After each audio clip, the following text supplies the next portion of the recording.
আসসালামু আলাইকুম। আজকে আপনাদের মধ্যে শেয়ার করব ডাব ভাতের খিচুড়ির রেসিপি। প্রথমে কিছুটা তেল নিয়ে তাতে পেঁয়াজ কুচি, রসুন কুচি ও শুকনো লঙ্কা কুচি দিয়ে নাড়তে থাকুন যতক্ষণ না ব্রাউন কালার আসে।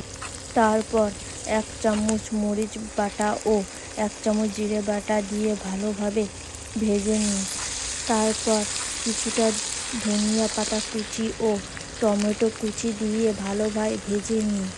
তারপর যখন ভালোভাবে ভাজা হয়ে যাবে তখন 1 বাটি সিদ্ধ করা কাঁচা ডাল ও 1 বাটি পোলাও চাল দিয়ে ভালোভাবে ভেজে নিন।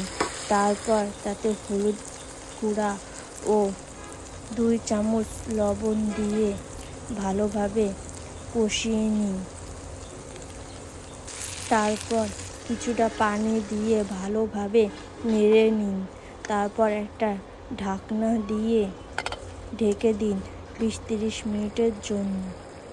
তারপর মাঝে মাঝে ঢাকনা উঠিয়ে নেড়ে দিন ও উপরে কাঁচা মরিচ কুচি দিয়ে আবার ঢেকে দিন যতক্ষণ না পর্যন্ত রান্না হয়। তারপর একটি প্লেটে সার্ভ করুন।